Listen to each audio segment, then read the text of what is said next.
Hello friends, my name is Anuj Kumar and I welcome you all to the official YouTube channel of TechSaj।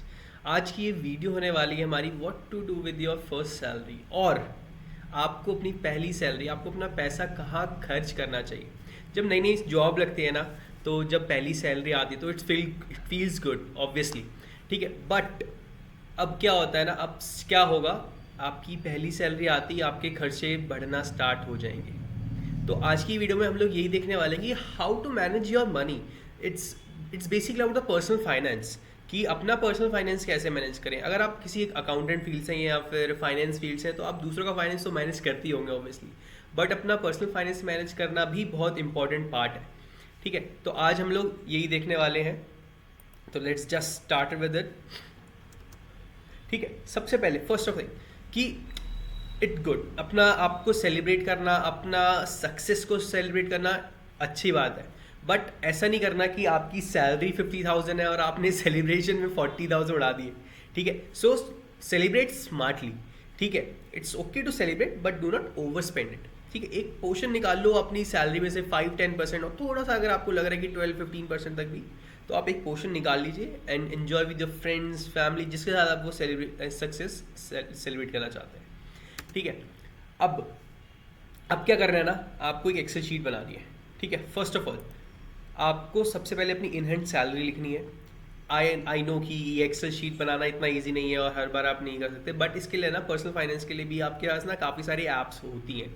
आप play store या app store पर जाएंगे, आपको बहुत सारी apps मिल जाएंगी जहाँ पर आप अपना रिकॉर्ड देख लेंगे कि मेरा एक्सपेंस जा कहाँ रहा है। बेसिकली ना अपना मनी ट्रैक करना कि जा कहाँ रहा है मेरा पैसा, ना आपको पता चल जाएगा कि कहाँ ज़्यादा यूसेज हो रहा है, कौन सा मेरी नीड्स है, कौन सी मेरी वांट्स हैं, कौन सी एक्स्ट्रा थिंग्स हैं जो मैं फिजूल खर्ची कर रहा हूँ, तो वो नहीं करना है, ठीक है।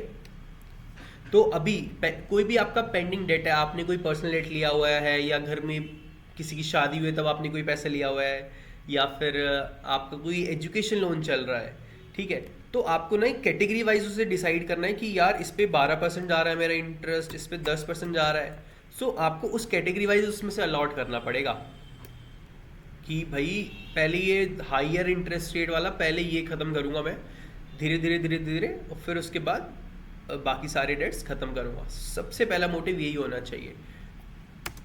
फिर उसके बाद जब आपकी सैलरी होती है ना, आपको मिनिमम से, आपने कई सारे यूट्यूब शॉर्ट्स देखे होंगे जिसमें वो विवेक सर कह रहे हैं कि अपना जितना भी एनुअल सैलरी है उसका 3 टाइम्स आप अपने इमरजेंसी फंड में रखो, ताकि अगर कल को कोई सिचुएशन ऐसा होता है जिसमें मान लो जॉब ना हो, भगवान ना करे ऐसा कुछ हो, बट कभी जॉब ना हो या कुछ भी ऐसा हो, फाइनेंशियल क्राइसिस हो, तो उसमें एटलीस्ट मैं 3 साल अपने निकाल पाऊँ उसमें, उस फंड से। तो इसलिए इमरजेंसी फंड होना बहुत ज़रूरी है। और health insurance after clearing your debts ना, first priority is clearing debts, ठीक है। इसमें भी आपको प्रायोरिटी वाइज करना है, ठीक है। आपको प्रायोरिटी वाइज करना है। अपनी इन हैंड सैलरी से अपना एक पोर्शन निकाल के दे देना है, उसके बाद डेट में दे दिया आपने, अपना वो डेट कम होता रहेगा। उसके बाद अपना emergency fund side by side build करना है अपने लिए, अपनी फैमिली मेम्बर्स के लिए, ठीक है। अब अगर आपकी फैमिली बड़ी, आपको बड़ा थोड़ा ज़्यादा इमरजेंसी फंड चाहिए होगा, तो वो आप अपने हिसाब से डिसाइड कर सकते हैं कि कितना इमरजेंसी फंड चाहिए। बट emergency fund and health insurance, these two are very important, very very important. आपको लग रहा होगा कि हेल्थ इंश्योरेंस क्या करेंगे लेके, या इमरजेंसी फंड क्या, बट ये दो चीज़ें ना, आप किसी से भी यही वीडियो छोड़ के आप यूट्यूब पे 10 वीडियो और देख लो, आपको इमरजेंसी फंड और हेल्थ इंश्योरेंस के लिए 100% मिल जाएगा कि ये दो चीज़ें बहुत ज़रूरी होती है, ठीक है। लोग अपनी सैलरी आती है, एक और चीज़ आई दिमाग में मेरे, क्रेडिट कार्ड। क्रेडिट कार्ड उन लोगों के लिए यूज़फुल है जिनको उनकी ज़रूरत नहीं है।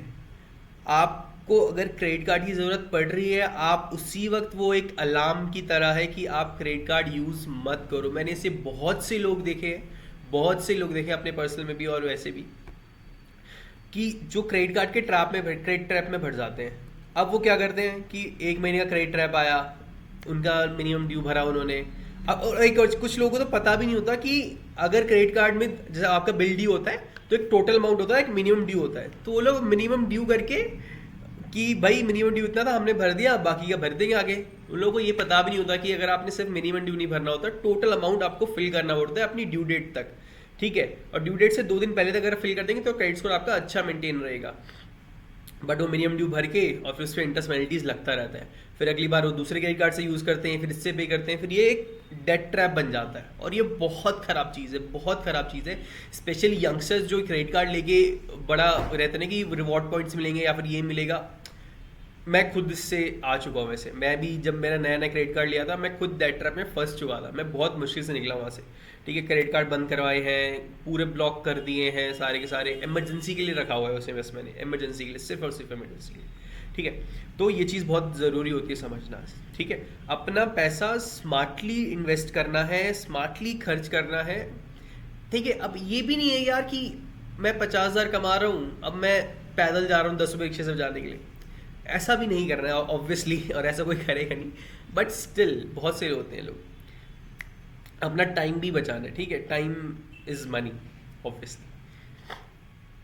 तो save at least 3-6 month worth of expenses, और ये 3-6 मंथ पर इंडिविजुअल है।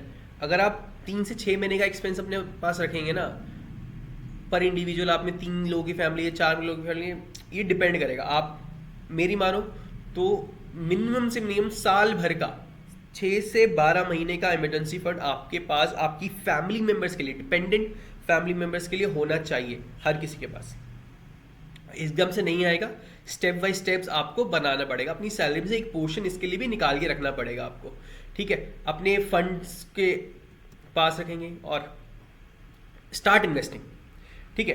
50-30 रूल होता है, ये यूनिवर्सल रूल है, ये कुछ मतलब आप मानो तो मानो, अदरवाइज यूनिवर्सल रूल होता है। आप एक बार ट्राई करोगे, आपको पता चलेगा कितना इफेक्टिव है ये, ठीक है। जो कहते हैं कि अगर आपकी सैलरी 50,000 है, 50-30-20, मैं आपको इधर बताता हूँ। आपकी नीड्स, वांट्स और सेविंग्स 50%, 25,000,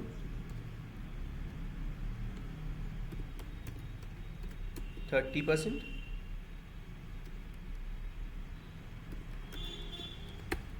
20%, ठीक है।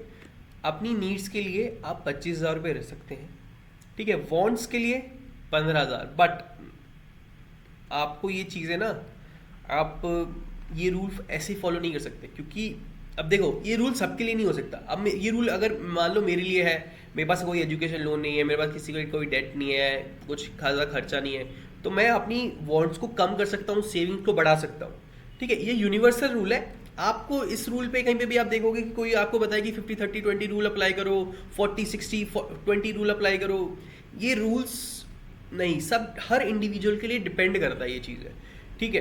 अगर मान लो मेरे पास कोई एजुकेशन लोन चल रहा है, मेरे को भी हेल्थ इंश्योरेंस करवाना है, मेरे को भी इमरजेंसी फंड बिल्ड करना है, मैं अपनी वांट्स पे 30% तो ऑब्वियसली खर्चा नहीं करूँगा, क्योंकि अगर मेरे पास कुछ और भी रिस्पॉन्सिबिलिटीज़ हैं फैमिली की, मैं पहले वो फुलफिल करूँगा, ठीक है। बट हाँ, सेविंग्स इज़ वेरी इंपॉर्टेंट। आपको कोई भी म्यूचुअल फंड, अपनी SIP स्टार्ट करो, इनिशियल से स्टार्ट करो। आपको ऐसा गोल भी नहीं रखना है कि स्टार्टिंग में कि मेरी सैलरी 50,000 है, मैं तो 30,000 रुपये SIP में डालूंगा हर महीने। पॉसिबल प्लानिंग होती है जो अचीवेबल हो, ठीक है। ऐसा कोई नहीं, मतलब बहुत ही रेयर चांस होता है कि कोई कर पाए कि अपनी सैलरी का major portion, major percentage 60-70% invest कर पाए। ऐसा नहीं हो पाता, क्योंकि और भी खर्चे होते हैं, नीड्स होती हैं, फैमिली है यार, बहुत चीज़ होती है, ठीक है। जिनका लोन चला उनको पहले लोन रिपे भी कर रहा है, तो साथ साथ भाई करना है। तो इसके लिए आपको स्मार्टली अपना प्लान खुद से बनाना पड़ेगा कि पहले मेरे खर्चे क्या क्या है, मेरे को प्रायोरिटी वाइज पहले इसे खत्म करना है, इसे खत्म करना है, इसे खत्म करना है, इसे खत्म करना है। मेरे को ये बिल्ड, इमरजेंसी फंड बिल्ड करना है, हेल्थ इंश्योरेंस लेना है, टर्म इंश्योरेंस लेना है अपने लिए, तो फैमिली सिक्योर है, तो ये सारी चीज़ें आ जाएंगी, ठीक है। अपना SIPs एक्सप्लोर करो, म्यूचुअल फंड, PPF NPS में, क्योंकि कंपाउंडिंग तब काम करती है जब आप जितनी जल्दी स्टार्ट करोगे ना, कंपाउंडिंग उतना अच्छा काम करेगी, ठीक है। कंपाउंडिंग क्या होती है, ऑब्वियसली अब मैं आपको बताऊँ, जैसे आपने 1,000 रुपये लगाए इन्वेस्ट, उस पर 100 रुपये का रिटर्न मिला, तो अगली बार रिटर्न मिलेगा 1100 पे, 1100 पे फिर 110 रुपये का रिटर्न मिला, फिर अगली बार रिटर्न मिलेगा 1210 रुपये पे, फिर 121 रुपये, ऐसे रिटर्न मिलेगा। इसे कहते हैं कंपाउंडिंग। वो टाइम के साथ जो आपको मिलता है वो भी उसमें बढ़ता रहता है, ठीक है। कंपाउंडिंग ऐसे काम करती है, तो इसीलिए ये अच्छी चीज़ होती है। अपनी एसआईपी ज़रूर कराओ। म्यूचुअल फंड्स, अगर आपको लग रहा है कि अभी मैं ज़्यादा रिस्क नहीं ले सकता, ईटीएफ्स बहुत अच्छे होते हैं, लेस रिस्की होते हैं। आप ईटीएफ्स में इन्वेस्ट करो, ईटीएफ में अपनी एसआईपी डालो, निफ्टी बीज, गोल्ड बीज, इनमें इन्वेस्ट करो। ये बहुत लेस रिस्की फंड्स होते हैं जहाँ पर आप अपना सिक्योरिटी के साथ कर सकते हैं। मैंने भी उसी में करा, क्योंकि अभी मैं वो रिस्क ले नहीं सकता मार्केट का, कि कल को कुछ ऐसा ना हो कि कोविड जैसी सिचुएशन दोबारा मार्केट पूरा फॉल हो। उस टाइम पे मैं अपना पैसा ज़्यादा रिस्क नहीं ले पाऊंगा, क्योंकि अभी मैं उस केपेबल नहीं हूँ। समझ रहे हो, ये आपको खुद देखना पड़ेगा। तो इसलिए अगर आप रिस्क ले सकते हैं तो अपना एक पोर्शन रिस्की म्यूचुअल फंड में भी इन्वेस्ट करो, और एक स्टेबल इनकम के लिए भी एफडीज ठीक है। अगर आपको एकदम कोई रिस्क चाहिए ही नहीं, एफडी में इन्वेस्ट कर सकते हो। बट हाँ, saving is important. Saving and investing बहुत इंपॉर्टेंट है। अपनी पहली सैलरी आते ही से स्टार्ट करें। It's make it a habit, make it a habit, तभी होगा ये चीज़ें। ठीक है। Health insurance and term insurance, जैसे मैंने आपको बताया, बहुत ज़रूरी है। इमरजेंसी फंड, हेल्थ, ये आपकी प्रायोरिटी होना चाहिए after setting of all that debts, education loan and anything. Emergency fund और health insurance and term insurance, ये बहुत इंपॉर्टेंट है। अगर आप वर्किंग और आपके डिपेंडेंट फैमिली मेम्बर्स हैं, बहुत ज़रूरी है ये चीज़। ठीक है। और आप अभी आपकी 50,000 की नौकरी लगी है, तो अब आगे भी तो ग्रो करना है ना। ठीक है। बढ़ानी कैसे सैलरी बढ़ानी है आपको, जॉब में आगे ग्रो करना है, तो उसके लिए आपको खुद पे भी खर्चा करना पड़ेगा। खुद पे खर्चा नहीं कह सकते हम उसे कहते हैं इन्वेस्टमेंट। आप कोई नई स्किल सीख रहे हो, आप कोई नई लैंग्वेज सीख रहे हो, मैं जापनीज सीख रहा हूँ, या फिर कुछ और लैंग्वेज सीख रहा हूँ, या फिर मैं कोई और स्किल डेवलप कर रहा हूँ। मैं अगर सीए हूँ, मैं एका कर रहा हूँ, या उसके आगे कोई और कोर्स कर रहा हूँ, जिससे मेरी सेल्फ डेवलपमेंट हो और मेरी ग्रोथ हो। ताकि मेरी ग्रोथ होगी तो ऑफकोर्स मेरी सैलरी लेवल तो बढ़ेगी ही। ठीक है। तो हमेशा 50,000 की सैलरी तो नहीं रहेंगे, आपको ग्रो करना है। अब आपको किस स्पीड से ग्रो करना है, ये आप खुद पे क्या इन्वेस्ट कर रहे हो। 50, 55, 60 ऐसी स्पीड में बढ़ना है, या 50, 60, 70, 80, या 50, 70, 80, जिस स्पीड पे आपको बढ़ना है उस हिसाब, वो डिपेंड करता है कि आप खुद पे क्या सेल्फ डेवलप करो, आप क्या नई स्किल्स सीख रहे हो। क्योंकि आजकल ज़माना वैसे भी स्किल्स का ही है यार। ठीक है ना। तो अब फाइनल टिप्स मैं देता हूँ कि आपको अपनी पहली सैलरी, या फिर कोई भी पहली सैलरी भी नहीं, अगर आप नई कमाना स्टार्ट करें यार, कि क्या होता है ना, कुछ टिप्स, कुछ पर्सनल एक्सपीरियंस टिप्स, कि आपके खर्चे बढ़ जाते हैं कि यार मैं इतना कमा रहा हूँ, मैं खुद पे भी तो थोड़ा बहुत खर्चा कर सकता हूँ ना, ऐसा लोग कहते हैं। बट आपको ये देखना पड़ेगा वो खर्चा किस लिए है यार। मतलब मैं अपनी हेल्थ को, अगर मैं स्विमिंग कॉस्ट्यूम मंगा रहा हूँ, मैं जिम इक्विपमेंट्स ले रहा हूँ क्योंकि मैं अपनी हेल्थ पे फोकस करना चाह रहा हूँ, वेरी गुड, वो खर्चा नहीं कह सकते, उसे हम खर्चे की कैटेगरी में नहीं कह सकते। ठीक है। तो ये चीज़ें बहुत इंपॉर्टेंट है कि आपको ये देखना है कि क्या खर्चा है और क्या फिजूल खर्चा है। बहुत इंपॉर्टेंट चीज़ है। अपना लाइफस्टाइल इन्फ्लेट नहीं करना है कि मैं पहले तो आता था, अब मैं जाऊँगा अपनी बाइक खरीद निकालूंगा, बाइक से जाऊँगा, अब मैं गाड़ी निकालूंगा, पेट्रोल फूकूंगा। धीरे धीरे ग्रो करना है, अपने खर्चे नहीं बढ़ाने। आपकी सैलरी इनकम तो बढ़ती रहेगी, लेकिन अगर खर्चे भी उससे उतने हिसाब से बढ़ते नहीं, फिर कोई फ़र्क ही नहीं आएगा। अगर आपकी इनकम बढ़ रही है, आपके खर्चे लिमिटेड है उसी हिसाब से, और हल्का सा बढ़ा, आपकी सैलरी 20% से बढ़ी है आपकी इनकम, आपके खर्चे 5%, 8%, 10%, ठीक है, होगा लाइफ के साथ, लेकिन वो गैप हमेशा रहना चाहिए अपने एक्सपेंस के इंक्रीमेंट में और अपने इनकम के इंक्रीमेंट में, तभी वो चीज़ आपको बेनिफिट देगी। ठीक है। और अपने सेविंग्स के साथ कंसिस्टेंट रहना, एसआईपी लगा लो। ठीक है। और जैसे कि मैंने बोला, इमरजेंसी फंड और आपका हेल्थ इंश्योरेंस बहुत इंपॉर्टेंट है। Don't take it for granted, क्योंकि कल को कुछ होता है तो आपको पता चलेगा कि कितना यूज़फुल रहता है और बहुत ज़रूरी है। सो इसी के साथ हम लोग अपनी वीडियो को एंड करते हैं। Thank you so much. अगर आपके कोई भी डाउट्स हो या कुछ भी आपकी साइड से कोई सजेशन हो कि मैंने अपनी पहली सैलरी के साथ ऐसा किया था, तो आप दूसरों को देना चाहें वो सजेशन, तो आप बिल्कुल कमेंट में पोस्ट कर सकते हैं उसे। Thank you so much. जय हिंद।